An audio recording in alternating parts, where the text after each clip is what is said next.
acclamations. Bien-aimés les chantres, que Dieu vous bénisse pour ces instants.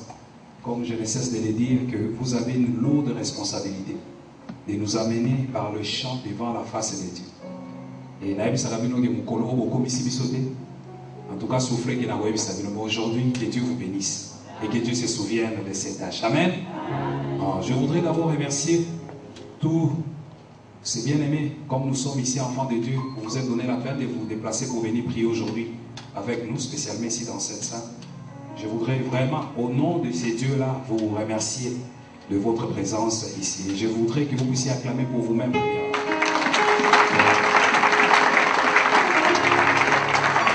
Amen. Deuxièmement, je voudrais également remercier les hommes de Dieu qui se sont donné la peine de venir également prier avec nous ici, dans cette salle. Et je vais commencer par mon frère, mon compagnon de lutte de tous les temps, de tous les jours. Et je vais demander au pasteur Bira de s'élever. Et nous allons glorifier Dieu dans ça.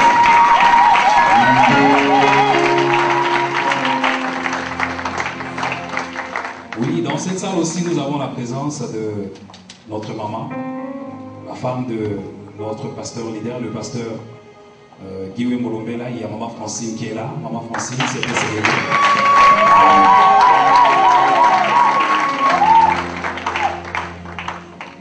Il y a aussi maman pasteur Chantal. C'est une maman pour moi.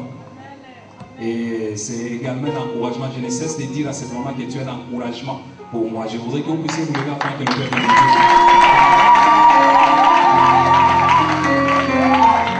Je voudrais aussi que nous puissions honorer la présence de pasteur Didier Bassélé, qui est ici dans la salle.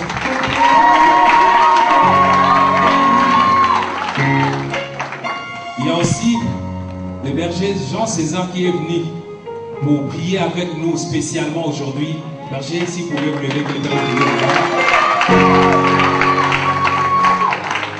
Et enfin, il y a le pasteur Aimé, qui s'est donné aussi la peine de faire 2 heures de route pour venir prier avec nous. Pasteur, si vous pouvez vous lever.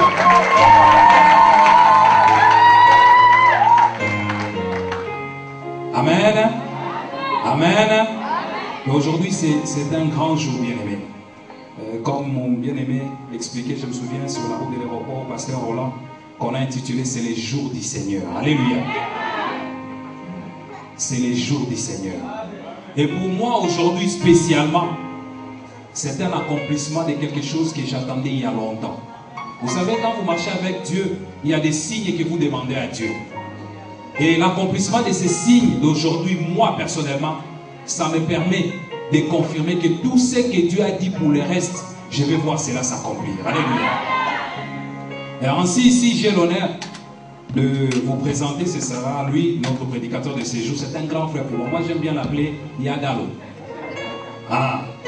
C'est un grand frère pour moi.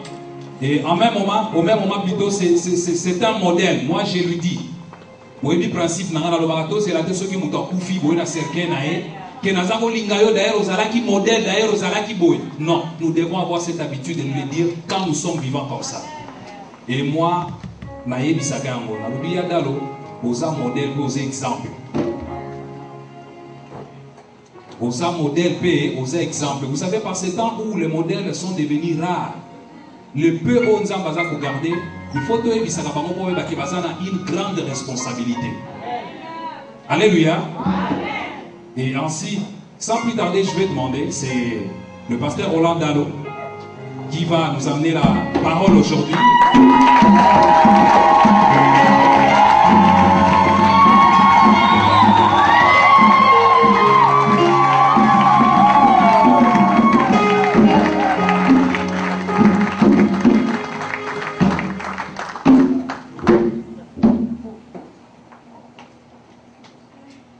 Nous allons prier. Seigneur, merci pour le grand privilège que j'ai d'être en ces lieux.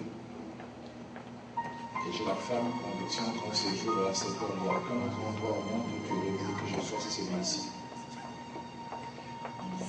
Et Proverbe 16, verset 4, Dieu a tout fait pour un but. Cette fois, je prie les buts pour lesquels tu as permis ma présence ici. Que ces buts soient accordés.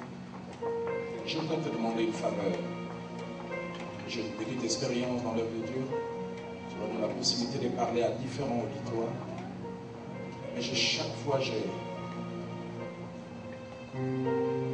j'arrive à cette conclusion que je n'ai pas la capacité de la justesse dans les mots.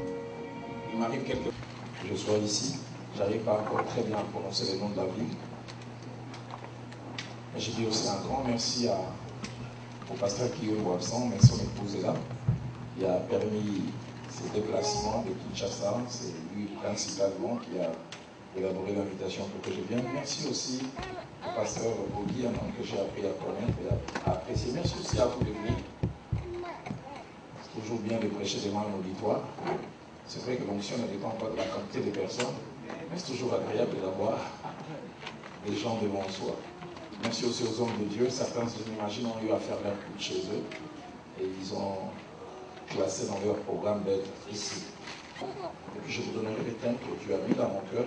Nous lirons d'abord dans 2 Rois, deuxième livre de Rois, un passage que nous connaissons, sur lequel sûrement peut-être les prédicateurs ont eu à beaucoup enseigner, mais Dieu m'a mis à cœur de faire ressortir quelques pensées. 2 Rois, nous lirons au chapitre 5. Nous lirons du 1er au 5e verset. Et puis nous lirons aussi du 14e au 15e. 2 Rois, chapitre 5. 1er jusqu'au 5e verset, du 14 à 5. Naaman, chef de l'armée du roi de Syrie, jouissait de la faveur de son maître et d'une grande considération, car c'était par lui que l'Éternel avait délivré les Syriens. Mais cet homme fort et vaillant était lépreux. Or les Syriens étaient sortis par troupes et ils avaient emmené captive une petite fille du pays d'Israël qui était au service de la femme de Naaman. Et dit à sa maîtresse: oh, si mon Seigneur était auprès du prophète qui est à Samarie, les prophètes les guériraient de sa lèpre. D'autres versions les plus anciennes disent: les prophètes les guériraient sûrement de sa lèpre. Elle avait une certitude. Naaman alla dire à son maître: la jeune fille du pays d'Israël a parlé de telle et telle manière, qui lui ont handicapé la vie, qui lui volaient la joie, qui volaient sa quiétude. Un problème réel, mais un problème invisible aux yeux des gens. Un problème qui les tracassait, un problème qui l'a handicapé, mais un problème que monsieur, madame, tout le monde ne voyait pas. Il y avait un problème invisible et inconnu du grand public, mais un problème réel. 2 Rois chapitre 5 verset 1 dit: cet homme fort et vaillant avait dit, mais il était lépreux. Mais il était lépreux. Les versets commencent bien, mais se terminent mal. Se terminent avec un mot qui quelquefois est un adverbe, quelquefois une conjonction. Et chaque fois que c'est utilisé ce bout de mot, ça veut dire ça annule tout ce qui est dit avant. Remarquez, chaque fois que l'on dit tatouage ça bien, mais dès qu'on dit mais, ça veut dire ce qui va être dit maintenant va annuler tout ce qui a été dit avant. Fort, vaillant, jouissant d'une grande considération, et puis subitement, mais, j'aime pas quand il y a un mais. Roland a ce plaganayo, mais, là je suis déjà sur la défensive, il va dire quoi? Mon épouse me dit, Roland, ça m'a pas malamu, mais, ma bobo ma casse. Roland, t'es arabien, mais, le compte appétit. Mais, quand les mais viennent, ça annule beaucoup de choses. S'il y a un homme qui est à côté de sa femme, pose-lui la question: est-ce qu'il y a un mais dans ma vie? J'entends une femme qui dit: oh, oui, vite. Fort, vaillant, mais lépreux. Ce mot qui est utilisé ici, mais, peut aussi être traduit de 3 autres manières. Ça peut aussi être traduit par pourtant. Pourtant. Et pourtant, c'est effacer tout ce qui est dit avant. Deuxième manière, ces mots aussi peuvent être traduits en revanche. Et troisièmement, par seulement. Ça réduit la valeur de tout ce qui est dit avant. Et là, je voudrais m'arrêter un moment pour dire 3 vérités que je vous prie de noter avec moi. La première vérité, c'est que ce que nous voyons avec nos yeux n'est pas tout ce qu'il y a. Ce que nous voyons avec nos yeux n'est pas tout ce qu'il y a. Ce que nous voyons n'est pas tout ce qu'il y a. Je me suis rendu compte en 50 ans de vie et en 30 ans de ministère que les apparences sont quelquefois trompeuses. Les apparences sont quelquefois trompeuses. Les psychologues disent que chaque homme, moi y compris, vous aussi, chaque homme a 3 identités. La première identité, c'est ce qu'on appelle les moi officiels. C'est ce que nous présentons en public. Les moi officiels, il est souvent sophistiqué, travaillé. On s'entraîne même pour ça. C'est le moi officiel. La deuxième identité, c'est les moi privés. Et chez certaines personnes, il y a déjà une très grande différence entre les moi officiels et les moi privés. Les moi privés, seuls ceux qui nous côtoient régulièrement ont accès. Certains ont de nous une vue lointaine. J'aime souvent illustrer ça. Un jour, on était en train de consacrer un diacre à l'église. Et son pasteur, qui sûrement ne connaissait que son moi officiel, était en train de le vanter. Il dit, c'est diacre qu'on va consacrer, c'est un homme d'une grande honnêteté. Vous savez, les pasteurs, ils ont de gros vocabulaires. C'est un homme d'une grande probité morale. C'est l'honnêteté faite homme. C'est un homme en qui il faut croire en matière d'argent. Et quand on parlait comme ça, sa femme qui était à côté s'éclaircissait la gorge. Comme pour dire, yo, il est bien l'église, là, il est bien là. Et on posera la question à la femme, il dit, cet homme, on a la chaussette à côté, c'est comme dans le public, dans l'officiel, vous dites un homme intègre. Mais moi, je sais qui il est. Troisième identité, c'est le moi réel. C'est que nous sommes réellement. Et chez plusieurs personnes, il y a déjà un écart entre les moi officiels et les moi privés. Mais il y a encore un très grand écart entre les moi privés et les moi réels. Là, je voudrais vous poser, mais je me pose aussi moi-même la question. Êtes-vous celui que nous voyons en public? Êtes-vous celui que vous nous montrez? Suis-je celui que je vous fais croire? Vous serez étonné que celui que vous pensez connaître, vous ne le connaissez pas. C'est papa qui lui-même, il vient et trouve les enfants en train de regarder une film ou une série, ou à peine les lèvres se touchent, mais lui-même quand il est au bureau, il croit à la pornographie. Ses sites préférés, c'est www, je ne dis pas la suite. Mais quand il vient, vous avez l'impression que c'est la sainteté faite homme. Vous aurez salé le nez sur la bille, vous aurez chez lui, ses yeux ne sont pas sales. Ses yeux, c'est la saleté elle-même. Parce que c'est tout ce qu'il fait. Le mariage pour vous guérir de l'aveuglement.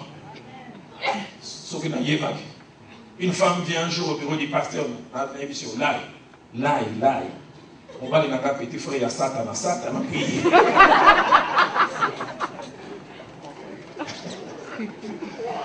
Je lui ai dit, tu savais ça depuis quand? Depuis la fiançailles ou quoi? Les impressions sont trompeuses. Tu rencontres ce jeune homme, tu rencontres cette jeune fille, tu es épaté, mais tu n'as pas beaucoup gratté, tu ne sais pas ce qu'il y a derrière. Dans Marc chapitre 11, au verset 13, la Bible nous relate l'histoire du figuier avec des feuilles épaisses qui ont attiré les regards de Jésus. Jésus marchait, puis il a vu un figuier avec beaucoup de feuilles. Il dit, waouh! Il doit avoir beaucoup de fruits. Écoutez ce que la Bible dit. Apercevant des loin, j'insiste sur le terme des loin, un figuier qui avait des feuilles, il alla voir s'il trouverait quelque chose. Écoutez ce que la Bible dit. S'en étant approché, il ne trouva que de feuilles. J'aimerais dire, faites attention aux impressions lointaines. Approchez-vous quelquefois. Au loin, il doit y avoir des fruits. Mais quand il s'approche, c'est autre chose. Faites attention aux impressions. Faites attention. Troisième chose, c'est qu'il y a des gens qui sont spécialistes en impression ou en image. Des gens qui savent travailler à l'extérieur. Dans Apocalypse chapitre 3, verset 1, le Seigneur parlant à l'église de Sardes dira, je connais tes œuvres. Écoutez ce qu'il ajoute. Je sais que tu passes pour être vivant. Et pourtant tu es mort. Tu passes pour être vivant. Tu fais un effort pour que les gens voient. Et pourtant tu es autre chose que ce que les gens voient. La version parole dit les gens croient que tu es vivant, mais tu es mort. La version La Colombe dit, tu as les raisons d'être vivant, mais tu es mort. Aux hommes et aux femmes qui paraissent plus qu'ils ne sont, j'aimerais te donner des conseils. Paraître coûte cher. Être ne coûte pas cher. Paraître coûte. Être ne coûte jamais. J'ai vu chez moi à Kinshasa des gens qui veulent faire de l'impression. Il n'a pas un véhicule, vous verrez quelque part avec une clé de contact. Il n'a même pas un vélo. Paraître, c'est donner de l'importance. J'ai connu un garçon qui a grandi avec moi. Moi, j'ai grandi à Lausanne. Dans les quartiers où j'ai grandi, les noms sont compliqués, hectométriques, Ngotolotolo, Matolotolo. Et quand il rencontrait les jeunes filles, il disait, moi j'habite Gombe, avenue Orangerie. Qu'il y a des gens qui sont complexés, qui veulent se faire passer pour ceux qui ne sont pas. Paraître coûte cher. Mais j'aimerais aussi dire être, ou plutôt paraître dure un instant. Mais être est permanent. Celui qui est n'a pas trop d'efforts à faire. Mais celui qui paraît souffre parce qu'il est obligé de faire un gros effort. Naaman paraissait, jouissant d'une grande considération. Mais derrière cette grande considération, Naaman avait un problème. Deuxième chose, c'est la jeune fille esclave, mais qui avait des richesses inestimables. Richesse, source de solutions pour plusieurs, dont pour Naaman. Mais que Naaman et le monde ne voyaient pas et ne pouvaient pas soupçonner. Naaman voyait cette jeune fille qui nettoyait la maison, cette jeune fille qui allait puiser de l'eau, cette jeune fille qui mettait la nourriture. C'est que Naaman ne pouvait pas savoir, derrière cette petite jeune fille, c'est cacher la solution à son problème. Je vais vous dire, ne négligeons jamais les gens. Et je voudrais vous dire aussi, ne vous négligez pas. Que le monde vous néglige, mais ne vous négligez pas. Naaman n'avait aucune idée que son problème trouverait une solution par la petite fille, la petite captive. Celle qui a fait partie du butin de guerre, celle qui est rentrée enchaînée. C'est par elle que sa condition allait changer.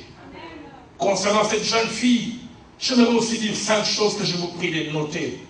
La première, c'est que la richesse dans la vie n'est pas que matérielle. La richesse peut avoir plusieurs visages. Quelqu'un comme Naaman peut avoir l'argent, mais moi j'ai l'information. L'information est une richesse. J'aimerais dire à quelqu'un, la richesse n'est pas que matérielle. C'est pourquoi ne soyez jamais complexés. Amen.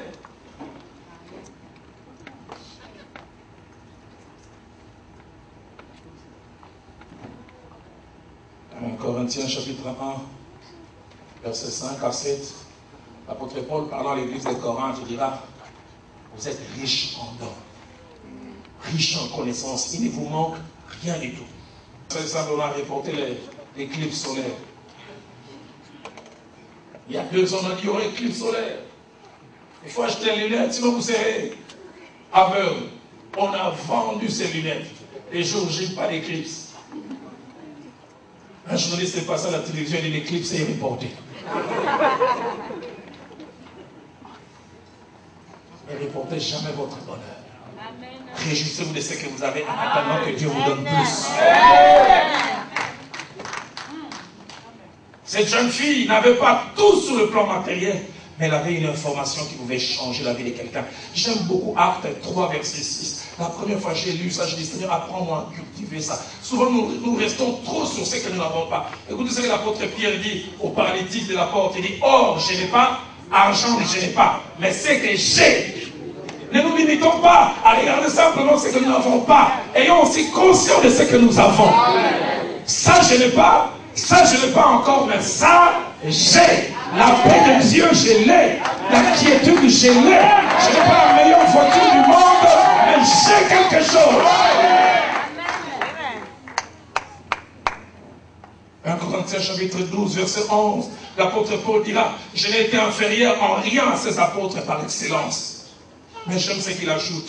Dans 2 Corinthiens chapitre 11, verset 6, il dit, si je suis ignorant sur le rapport du langage, je ne le suis pas sur celui de la connaissance.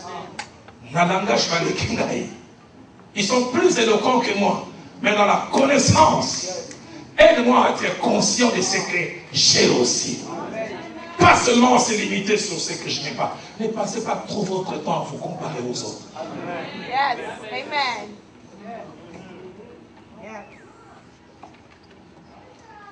Cinquième chose, et ça c'est la dernière caractéristique que je donne de cette jeune fille, c'est que connaître Dieu est une grande richesse. Amen. Connaître Dieu est une grande richesse dont nous devons être conscients. Je suivais un jour un documentaire, un monsieur s'est tapé la poitrine, il disait, moi je suis le coiffeur de Obama. Je l'ai connu tout jeune, je continuais à le coiffer quand il était avocat. Quand je suivais, j'ai dit, waouh, Obama et moi on ne se connaît pas, mais le créateur du monde me connaît. Il ne me connaît pas mon nom. Conscience qu'être enfant de Dieu est une richesse. En être fier, pas orgueilleux, fier.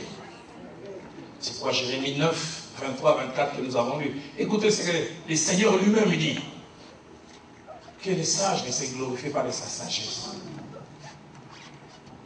Que le riche ne se glorifie pas de sa richesse. Mais lui-même, il donne la possibilité de se glorifier. Il dit que celui qui veut se glorifier, il se glorifie de me connaître.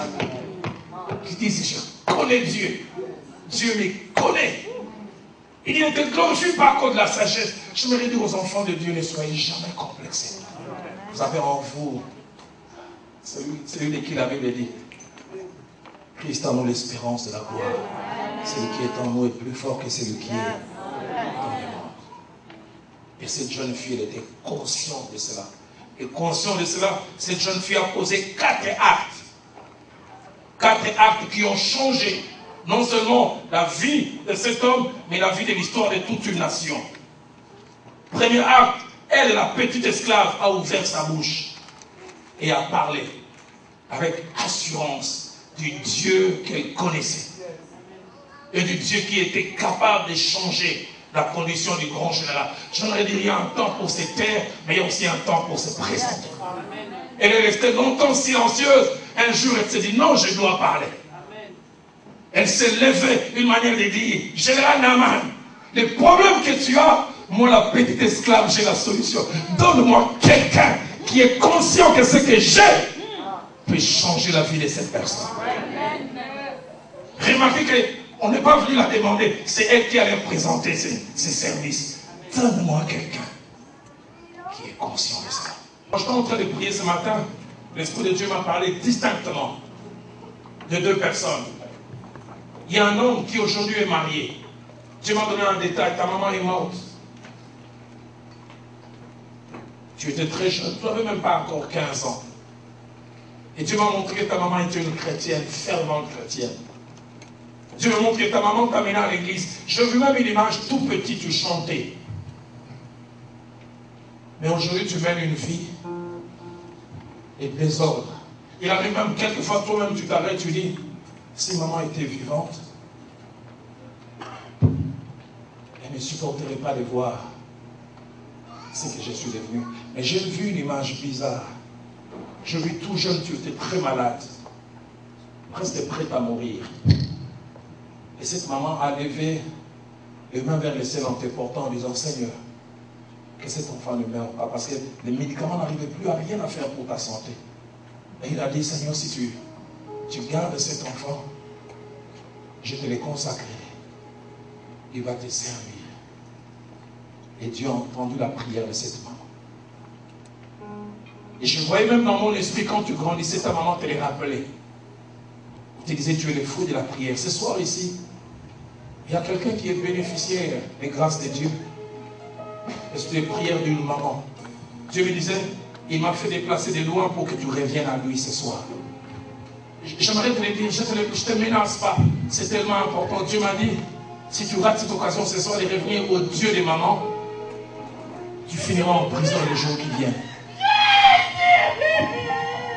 Si tu ne reviens pas au Dieu des mamans ce soir, tu finiras en prison.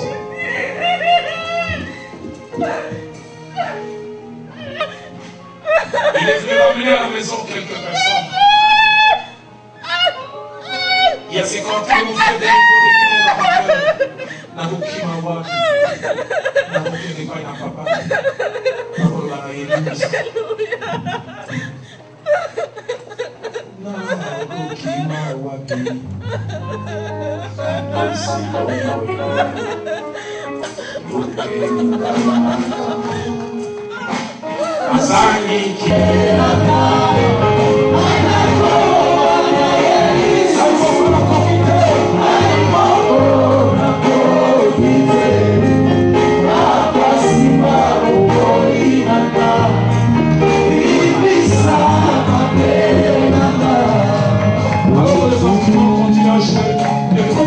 que Dieu est accordé dans ce soir. Un œuf chrétien, une œuf chrétienne, un œuf zélé, un œuf consacré, une œuf attaché à Dieu doit revenir à Dieu ce soir. Quelqu'un doit revenir à Dieu. Viens ici. Mets-toi à genoux, Seigneur. Je reviens à toi. Dieu m'a dit, Roland, quand tu danseras cet appel, n'insiste pas. Quelqu'un ce soir doit revenir à Dieu.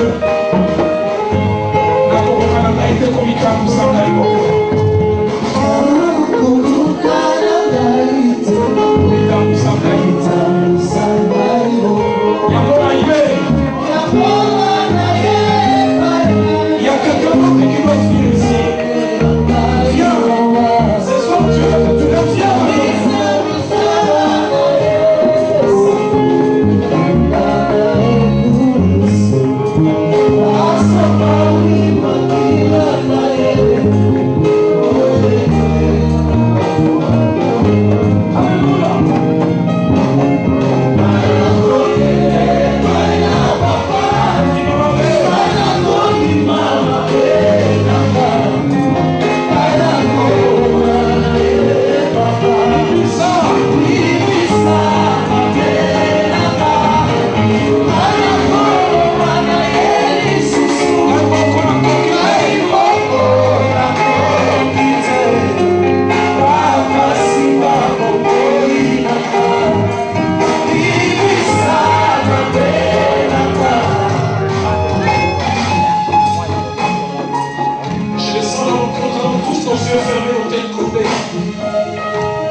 Qui est venue ici. Je vois comme une main qui se lève comme ça, Dieu me dit, ils sont à 5 qui doivent venir ici, qui doivent se réconcilier ce soir avec Dieu. Il y a quelqu'un de ton cœur bat fort. C'est un signe que c'est ton jour. David dit aujourd'hui, si vous entendez sa voix, n'endurcissez pas votre cœur. Il y a quelqu'un qui hésite à cause de ceux qui sont venus avec lui. Dieu veut te dire, c'est une histoire de vie ou de mort. Il y a le jour où Dieu nous tend la main. Il y a des jours où sa main est tendue de l'oignon vers Dieu. J'attends 3 hommes qui doivent venir. Je me dis, ils sont à 5. Si vous entendez sa voix, n'endurcissez pas votre cœur.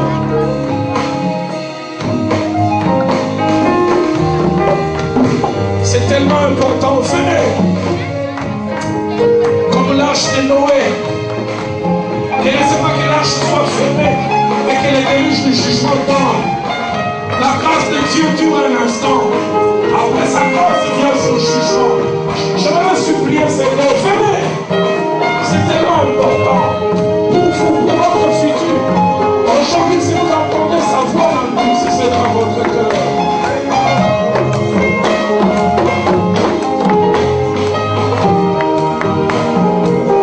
Et je vais lancer le deuxième appel. Ce matin, quand je priais, j'ai vu cette deuxième image. Je n'ai pas vu quelqu'un, je serai honnête. Je vis comme un trône, c'est le trône de Dieu. Et je vis de ce trône couler de l'eau. Je pensais que c'était de la pluie.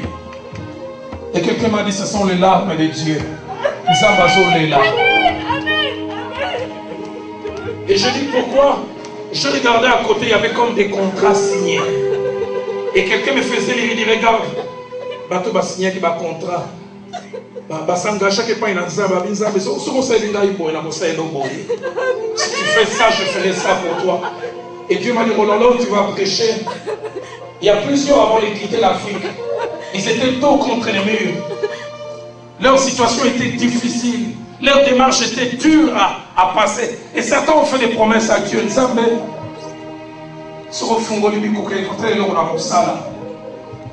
Et Dieu a ouvert les portes. Et vous êtes arrivés si vous l'avez oublié. Ce soir, il y a quelqu'un qui doit venir et dire, Seigneur, pardonne-moi. Je m'étais engagé vis-à-vis de toi.